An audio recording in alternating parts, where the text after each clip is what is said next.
मेरी माँ एक छोटी दुकान चलाती है। उससे जो भी कमाई होती है उससे हमारा गुजारा चलता है। मेरे माँ की एक आँख नहीं होने की वजह से मैं उनसे नफ़रत करता हूँ, क्योंकि जब भी वो मेरे स्कूल में आती है मेरे दोस्त मुझे तेरी माँ की एक आँख कहकर चिढ़ाने लगते हैं। मेरी यही इच्छा थी कि मेरी माँ मेरी पर्सनल दुनिया से दूर रहे, इसलिए एक दिन गुस्से में मैंने कहा, माँ तुम्हारी दूसरी आँख ना होने की वजह से जब तुम मेरे दोस्तों के सामने आती हो उस समय मुझे थोड़ा बुरा महसूस होने लगा था, लेकिन दूसरी ओर मैं खुश भी था, क्योंकि हर समय मैं जो कहना चाहता था वह मैंने आज कह दिया था।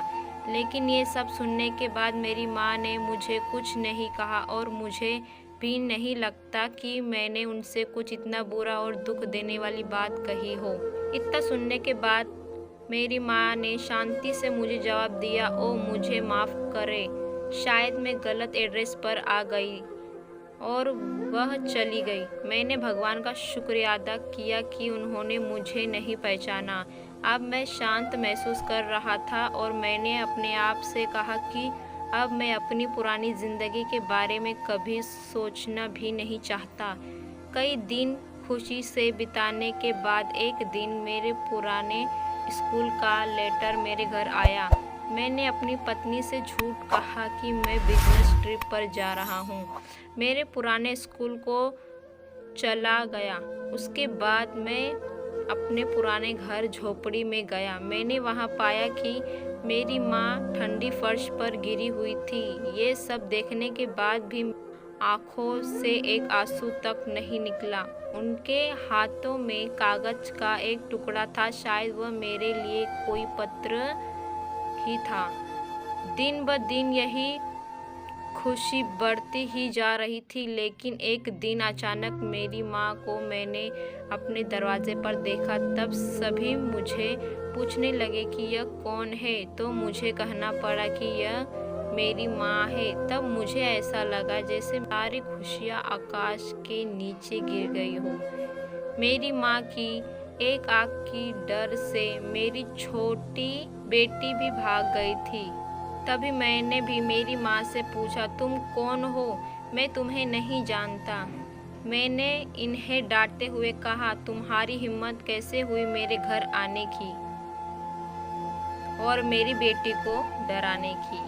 चली जाओ यहाँ से। मैं इस गरीबी से और मेरी माँ से दूर कहीं जाना चाहता था। तभी से मैंने बहुत पढ़ाई की। मैंने अपनी माँ को भी छोड़ दिया और पढ़ने के लिए दूसरे शहर आया, और वहाँ के यूनिवर्सिटी में मुझे एडमिशन भी मिल गया। इसके कुछ सालों बाद मैंने वहीं शादी कर ली। मैंने खुद का घर भी खरीद लिया था।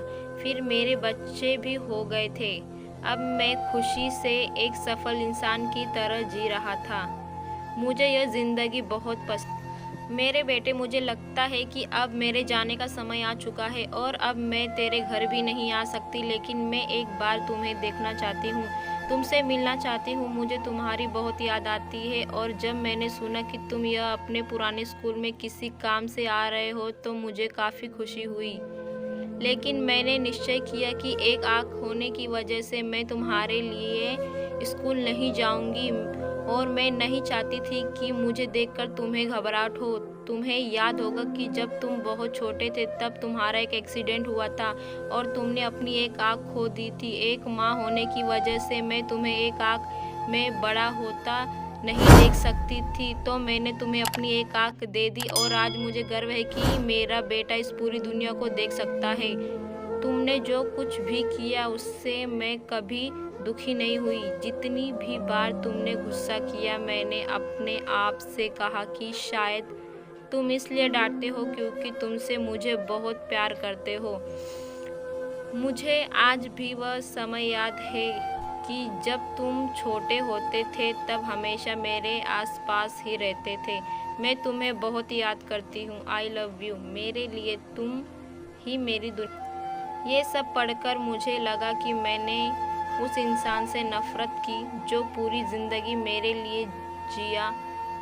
मुझे अपनी माँ के लिए रोना आ रहा था।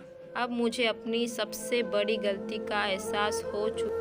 किसी इंसान के अपंगत्व के लिए कभी उससे नफरत ना करे, कभी अपने माता पिता की बेइज्जती ना करे।